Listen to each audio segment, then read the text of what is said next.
서운하다고 말했습니다. 그런데 돌아온 말은 이것이었습니다. 너가 예민한 거야. 그 순간 당신은 멈췄습니다. 내가 서운한 게 맞는 건지, 내가 너무 크게 받아들인 건지, 그리고 결국 당신은 그 감정을 숨겼습니다. 예민해 보이고 싶지 않아서. 그런데 그 일은 한 번이 아니었습니다. 서운하다고 할 때마다 같은 말이 돌아왔습니다. 어느 순간부터 당신은 서운해도 말하지 않게 됐습니다. 말해봤자 돌아오는 게 뭔지 알기 때문에. 서운함을 말하는 것이 문제가 된 관계. 지금 그 안에 있거나 그 안에 있었던 당신에게 이야기합니다. 서운하다고 말하는 것은 쉬운 일이 아닙니다. 말하기 전에 이미 고민합니다. 이걸 말해도 되나? 상대가 어떻게 받아들일까? 그 고민 끝에 꺼낸 말인데 돌아오는 것이 너가 예민한 거야입니다.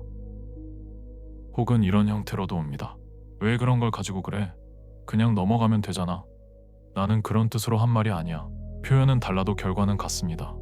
당신이 서운함을 느낀 것이 당신의 문제가 됩니다. 그리고 이 사이클이 반복되면 당신 안에서 순서가 바뀝니다. 서운함이 느껴지면 그 감정을 표현하기 전에 먼저 이런 생각이 옵니다. 내가 예민한 건가? 이 정도로 서운해하면 안 되는 건가? 감정이 먼저인데 이제 검열을 먼저 하게 됩니다.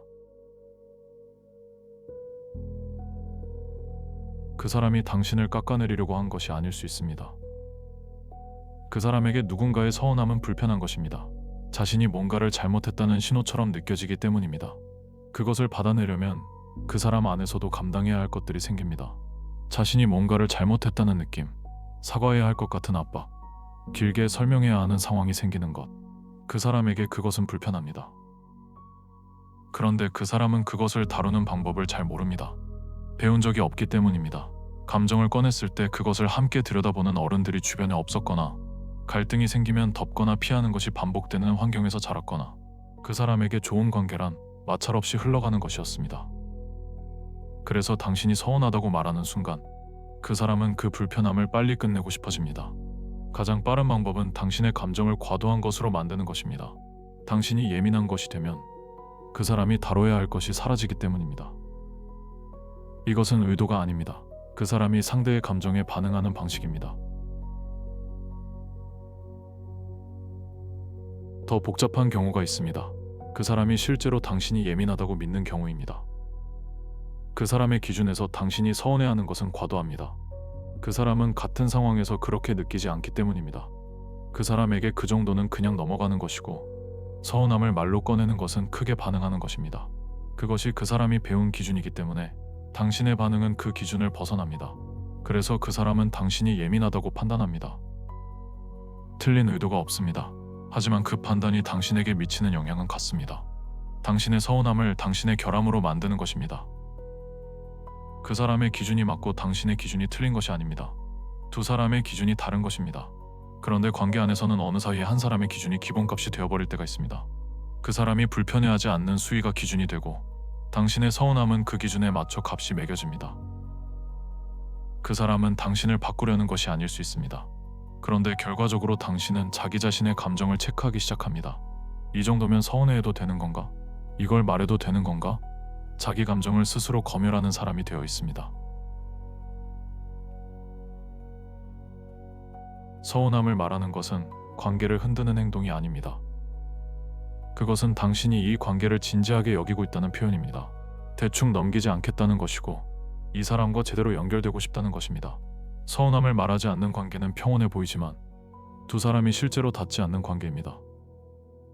그 사람이 당신의 서운함을 예민함으로 돌린 순간 잃어버린 것이 있습니다. 당신의 감정만이 아닙니다. 두 사람이 서로에게 진짜로 닿을 수 있는 가능성입니다.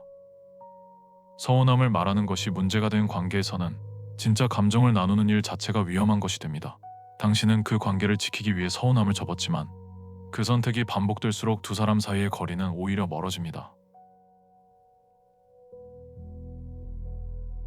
처음엔 서운함을 표현하는 게 어렵지 않았습니다. 그 사람이 놓친 사소한 부분이라 생각했습니다. 서운함을 이야기하면 그 사람이 이해해주고 더 감싸줄 거라 믿었습니다. 그런데 서운함을 입 밖으로 꺼낼 때마다 대화가 더 어려워졌습니다. 그 사람의 표정이 굳어지거나 분위기가 더 무거워지거나 결국 당신이 먼저 풀어야 하는 상황이 됩니다. 서운함을 말한 당신이 수습을 해야 하는 상황이 됩니다. 그러다 보면 말에 앞서 계산을 먼저 하게 됩니다. 이걸 말하면 또 이렇게 되는데 그냥 넘기자. 그 계산이 쌓일수록 당신이 느끼는 것과 말하는 것 사이에 괴리가 생깁니다. 서운한 건 있는데 말로 꺼내지 않게 됩니다. 꺼내더라도 아주 조심스럽게, 상대가 불편해하지 않을 만큼만. 그리고 어느 순간부터는 서운함을 느끼는 것 자체를 의심하기 시작합니다. 내가 예민한 건가? 이 정도로 서운해하면 안 되는 건가? 감정이 오는 것은 자연스러운 일입니다. 그런데 당신은 이제 스스로 그 감정을 차단하게 됩니다. 겉모습은 아무 일도 없어 보입니다. 그런데 당신 안에서는 자기 감정에게 미안해야 하는 일이 반복되고 있습니다. 서운함을 접는 것이 반복되면 어느 순간 이상한 일이 생깁니다. 처음엔 그 사람의 말이었습니다. 너가 예민한 거야. 그런데 어느 순간부터 그 말이 내 안에서 들리기 시작합니다. 내가 진짜 예민한 건 아닐까? 내가 너무 크게 받아들이는 건 아닐까? 그 사람이 한 말을 이제 당신이 스스로에게 하고 있습니다. 서운함이 생겨도 말하지 않으면 관계는 평온해 보입니다. 그 평온함이 쌓일수록 당신은 그 사람의 판단이 맞다는 증거를 스스로 쌓아가는 셈이 됩니다. 말하지 않았으니 문제가 없었던 것이 되고, 문제가 없었으니 내가 예민했던 것이 됩니다. 당신이 자신의 감각을 의심하기 시작한 건 그 사람이 강요해서가 아닙니다. 관계를 지키려는 마음이 그 자리를 만들었고, 그 사람의 말이 그 자리에 반복해서 들어온 것입니다. 그래서 더 알아채기 어렵습니다. 내가 선택한 것처럼 느껴지기 때문입니다. 내가 너무 예민한 건 아닐까?